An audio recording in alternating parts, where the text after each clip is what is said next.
everybody. I think that's my cue to start talking. I would like to begin by acknowledging the Indigenous custodians of this land and pay my deep respect to their elders, past, present, and emerging, wherever you are in Australia. It is the perfect time for us to be acknowledging the spirit with which our country has been looked after, and we need to pay our deep respects.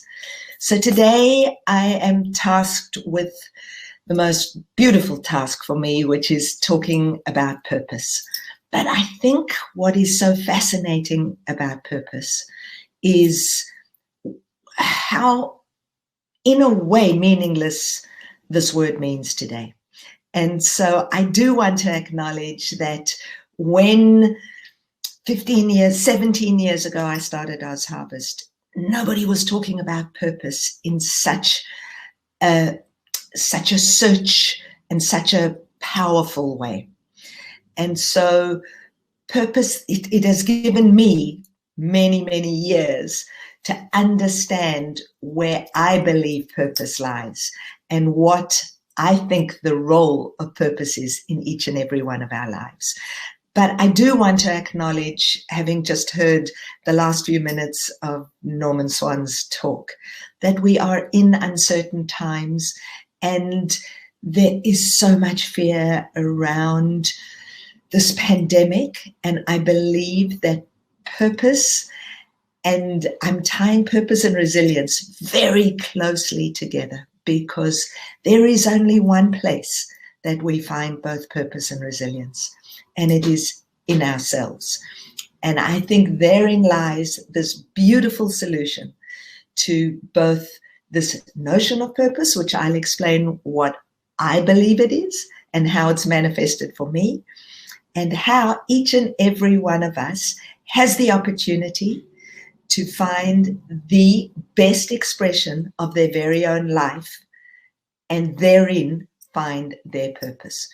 So what I've noticed over the last 17 years is many of us would just love to go to the supermarket and buy a container of purpose and pop it in, and then hope and believe that our lives would be different and that purpose comes from somewhere else. I firmly believe that each and every one of us is filled with the exact ingredients that it takes to find what it is we are meant to be doing on this planet, in this world, today, right here, right now, during COVID.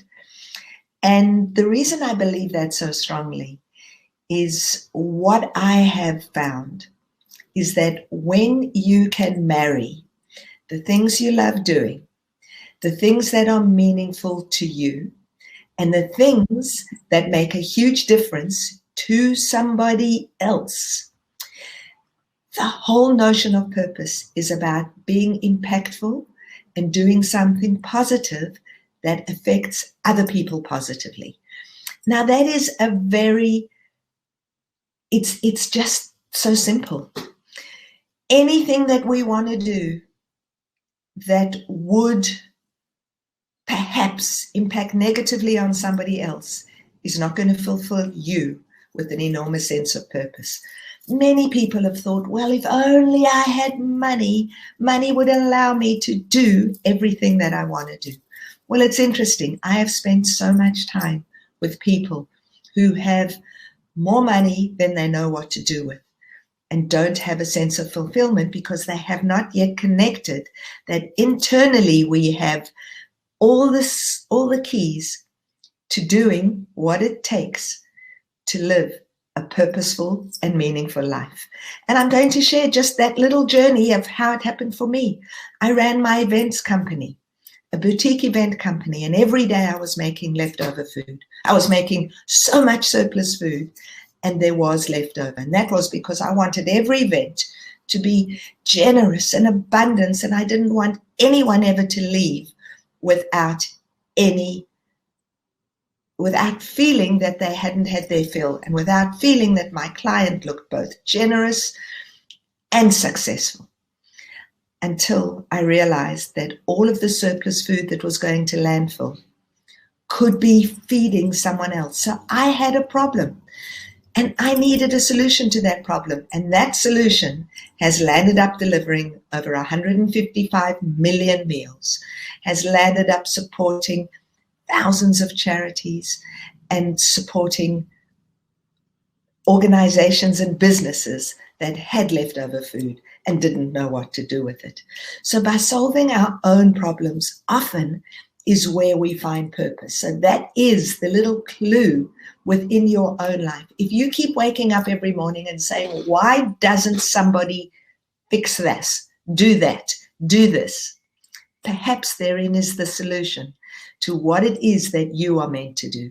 I don't know why I was gifted to find the solution to surplus food, but I was, and it's a gift.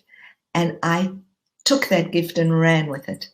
And it has fundamentally changed both me. It has changed this country because we had laws changed which allowed good food to be given away. We had our country commit to halving food waste in line with the UN SDG goals.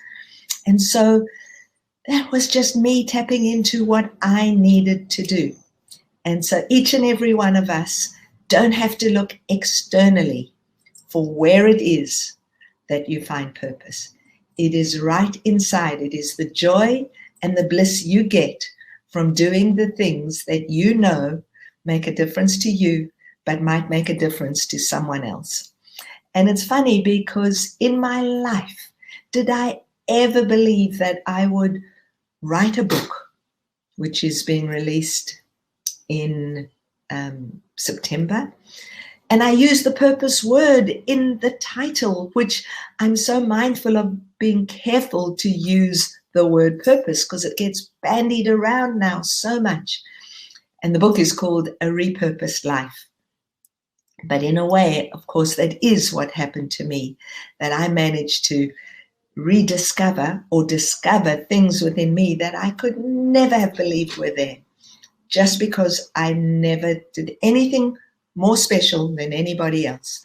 I just tapped into what it was that needed to be done. And so I'm here to remind each and every one of you, we are doing it tough in that there is so much uncertainty around us, and uncertainty creates fear, and fear in many ways paralyzes us.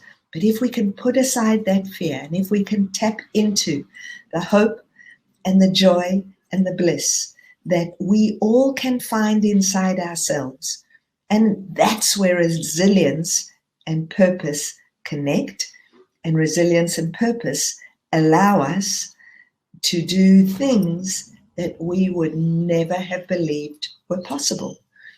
And so I'm here to share with you that if anybody can find that purpose inside of themselves, because it is there. Sometimes it's very deep and you have to dig a little harder to find it. But the exciting thing is, it's not out there, it's not somewhere else, and it's not residing in anyone else. It is right inside of each and every one of us. And during this time in particular, we have the space, and that is, I believe, what COVID has allowed us. It is the space to investigate who we are, what kind of life we want to lead, because who would have ever thought that this would come across and hit the whole globe in a non-discriminatory way. It doesn't matter who you are. This pandemic has no discrimination. And that's where we can each and every one of us tap into our very core selves and come up with our own personal version of what purpose is and live that life in a very full and meaningful way, even if we can't hug physically anymore. And hugging is such a precious way of sharing love and joy. But that's what we've got right now. And all we can do is be our very best. Tap into that and just make sure that we are making the biggest impact we can on those around us.